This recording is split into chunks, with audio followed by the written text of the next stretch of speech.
పలు భాషల్లో టెలికాస్ట్ అవుతున్న బిగ్ బాస్ తెలుగులోనూ మంచి క్రేజ్ ని తెచ్చుకుంది. తమిళ్, కన్నడ, మలయాళ, హిందీ భాషల్లో రకరకాల స్టార్స్ హోస్టులుగా వ్యవహరిస్తున్నారు. తెలుగులో ఇప్పటికే బిగ్ బాస్ 6 సీజన్స్ ని పూర్తి చేసుకుంది. త్వరలో 7వ సీజన్ కూడా ప్రారంభం కానుంది. బిగ్ బాస్ సీజన్ 1 కి యంగ్ టైగర్ ఎన్టీఆర్ హోస్ట్ గా వ్యవహరించారు. ఆ తర్వాత 2వ సీజన్ కు నేచురల్ స్టార్ నాని హోస్ట్ గా చేశారు. ఆ తర్వాత నుంచి కింగ్ నాగార్జున బిగ్ బాస్ బాధ్యతను భుజాలకెత్తుకున్నాడు. బిగ్ బాస్ సీజన్ 7 టెలికాస్ట్ కి మరికొద్ది రోజులే సమయం ఉండటంతో బిగ్ బాస్ పై అంచనాలతో పాటు రూమర్స్ కూడా పెరిగిపోయాయి. ఈసారి బిగ్ బాస్ సీజన్ 7 లోకి ఎంటర్ అయ్యే కంటెస్టెంట్స్ వీరే అంటూ కొంతమంది పేర్లు సోషల్ మీడియాలో హల్చల్ చేస్తున్నాయి. టీవీ నటులు అమర్దీప్ చౌదరి, తేజస్విని జంట, టీవీ నటి శోభారెడ్డి, సింగర్ మోహన భోగరాజు, యూట్యూబర్ శ్వేతా నాయుడు, దుర్గారావు దంపతులు, దీపికా పిల్లి, జబర్దస్త్ పవిత్ర, నయని పావని, జబర్దస్త్ వర్ష ఇలా కొంతమంది పేర్లు వినిపిస్తున్నాయి.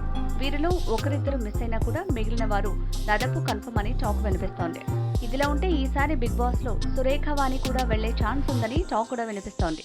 గతంలో కూడా సురేఖ బిగ్ బాస్ లోకి వెళ్లనున్నారనే వార్తలు వచ్చాయి. ఈ మధ్య కాలంలో ఆమె సోషల్ మీడియాలో మంచి క్రేజ్ సొంతం చేసుకుంటున్నారు. కూతురుతో కలిసి రకరకాల ఫోటోలు, వీడియోలు కూడా షేర్ చేస్తున్నారు. దాంతో ఆమె కూతురు సుప్రీత కూడా ఫేమస్ అయ్యారు. ఈ తల్లి కూతుర్లలో ఒకరు బిగ్ బాస్ హౌస్ కి వెళ్లనున్నారని అంటున్నారు. సుప్రీత త్వరలో హీరోయిన్ గా ఎంట్రీ ఇచ్చే ఛాన్స్ ఉంది. అందుకు బిగ్ బాస్ ఆమెకు చాలా హెల్ప్ అవుతుంది. ఈ గేమ్ షో వల్ల ప్రేక్షకులకు మరింత దగ్గరవచ్చని అంటున్నారు కొందరు. మరి ఈ తల్లి కూతుర్లు బిగ్ బాస్ హౌస్ లోకి వెళ్తారో లేదో చూడాలి. దీనిపై ఇంతవరకు సురేఖ స్పందించలేదు.